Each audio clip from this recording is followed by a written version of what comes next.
My view of a bittersweet story. It was 10 years ago this season that Mark Fidrych blew into the big leagues like a breath of fresh air. As a 21-year-old Detroit rookie, quickly nicknamed the Bird, Fidrych was a free-spirited sensation who won 19 games while capturing the hearts and minds of baseball fans everywhere. But today, he pitches hay instead of baseballs, farming 121 acres in Northborough, Massachusetts. His career ended by injury. Just 31, he still dreams about baseball, but with the perspective of a realist. You do have flashbacks, and you actually get into the game, but not cheering, just watching and saying, geez, if I was still out there today, you know, it'd be beautiful. But you're not, so you got to drop it and start your other life. That's the thing. Once you get out of the game, you can look back, have fun looking back, read your scrapbook, but you can't live on that. You got to live on what is today and not what was yesterday. For Fidrych, yesterday was every boy's fantasy. Immediate stardom that came about in part because of some quirky and colorful habits on the mound. I was doing that was because the other pitcher would make a big hole right in front of the mound, and then after he stepped off, down in front too. So you fill it in because you want to make your own hole. You don't want to get into his groove. That's what my dad always taught me. A lot of the writers wrote things that really, like I was talking to the ball. I wasn't talking about, I was talking to myself, but yet the ball might have just been in my hand at the time. And like if I let a pitch go off here, I wanted it here, I just tell myself, so next time, you'd put it right there. And that's just the way I could control myself. It's like a batter, you know, he'll take the thing and go, okay, I swung down there, I should have swung more like that. So then he swings like that because you're training your brain, that's what it is, because you want your body to function something different. The Bird's body functioned like nobody else's, all arms and legs in perpetual motion.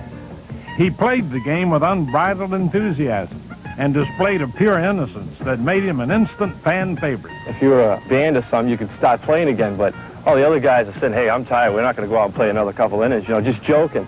And like I used to say, come on, guys, you guys come out with me, because this is hard for me to do. But the people, I really don't know how or why they actually, you know, like me. Maybe because we had feedback, we had vibrations, like, you know, after the game, you know, hey, how you doing? And then, you know, give autographs all the time. It seems like I owe it to people a lot, because you got to remember, when you're playing the game and they're cheering you, it makes you play a little bit better. To me, it was beautiful. But the beauty vanished abruptly. In spring training of '77, he suffered the first in a series of injuries that would end his career. Rusty Staub and I stand out in right field, and poor Rusty goes like this to me. He says, Mark, relax, man.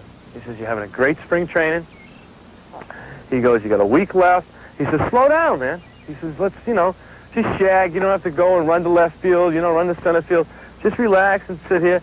And all of a sudden, no sooner did he finish his speech to me, ball gets hit out to me, right? Well, I hit out to him because he's playing right field.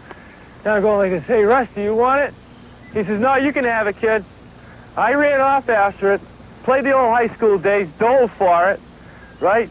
Came down. When I dove, I went like that. When I came, I went just like that. My knee gave out, and I went, oh, dang. I looked around, there's Ralph talking to someone. I go, look for the trainer. He's over there playing with another ball player, right? I'm going, good. I get up to Rusty, and I get the side of Rusty. And we're going, because I caught that one pretty good, huh? High school days. He goes, forget that, Mark. What'd you do to your knee? And I went, I don't know, Rusty. It's going inside. He goes, he hits me right in the back of the head and goes, what did I just tell you? No more than a minute ago. He says, and there you are. I mean, he says, go see the trainer. I said, nah, Rusty, let me, you know, work it out a little bit. Maybe it's just, you know, a little hyperextension, you know, it might not be nothing drastic. Then all of a sudden, I'm running around, I'm going, I think it's drastic. I mean, I can actually feel it going boom, you know, swelling up. So I went and saw him. College, I blew the college out, man. Rusty never lets me forget about it. He says, you know, if you only listen to me. I said, well, just look at it this way, Rusty. If you went after the ball like you were supposed to because you're the right fielder, that would have never happened. You know, reversed it on him. He goes, oh, you know, it was unbelievable. But that's where it all started, right there. Because they said when I was throwing and when I landed the leg, I was landing it like this instead of straight on. So when I landed it like this, I opened up like that, you know, and I did it, it was unnatural. I mean, I felt comfortable. I didn't know it. And we pulled some films from here to nowadays, and you could see it. The minute I came around, instead of coming straight like that, I'd go boom, and I'd open up, and it just took all took all the stress on here. And so, I mean, it only lasted so long, and then finally that's when the arm just went, and then finally, we just all looked at each other and said, hey, I think my arm's hurt. I'm not sure, but I mean, I can't do nothing with it anymore. I mean, it's actually, to get it up to play catch, I had to, to throw it, because I was always in pain. But if I was smart, but see, I was so young at the time that I was afraid to say, I think I'm hurt. And I don't blame it on anyone but myself, because I could have been the man and said, hey, I'm hurt. I don't care what you guys say. I don't care, what the press say. It's my body. I'm not dying for you people, But yet I went and died. But Fidrych went down fighting. He spent most of the next 4 years in the minors trying to recover, periodically returning to the majors only to be disabled again. And yet he always kept a sense of humor. Sitting on the bench, and I'm just watching everyone. And like everyone knows, I used to always be loud, and I'm just sitting there observing. One day went by, the second day I'm observing. Then the third day, and I'm just getting my feet wet. I had a pitch like 2 days from now, and all of a sudden, I just, hey, come on, man, and Brian Deadman just looks down. Hey, it's about time he started talking. We always heard about you like that. Everyone on the bench started laughing. I'm going, hey, he said, oh, Jesus, he does talk. And then a week goes by, right? I'm still going, all of a sudden, Brian Deadman, Jesus, you haven't shut up yet since the other day. And it's just everyone cracked up again. I was going, oh, wow. He spent 2 more years in Boston's minor league system, still trying to come back. But finally, in June of '83, the Bird faced harsh reality. I know the writing's on the wall, man. I can look myself in the mirror and say, you don't have it right now. So I get down there. He's sitting in the chair, and I'm just standing there. He goes, Mark, I don't know how to do this. I said, you don't have to do nothing. I said, I know I'm gone. I said, he goes, well, what do you want to do? You want to get released? I said, no, I want to retire. I got released from the Tigers. I'm going to retire this time. It's a different word.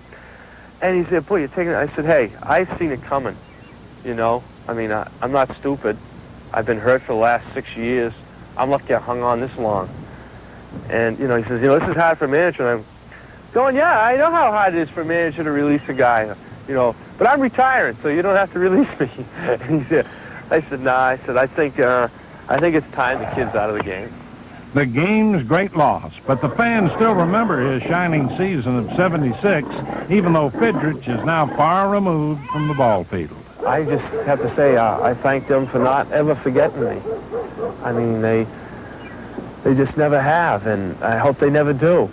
And I try to live up to my aspects, but I'm only human, and just like they're only human. And it was a beautiful time, and I still love it because they still send me mail today. No money in pigs anymore. Canadians are flooding the market on us poor farmers. It's like a love, and love is different. They never dumped me yet, so we're still in love, I guess, with the fans. I mean, to me, that's beautiful.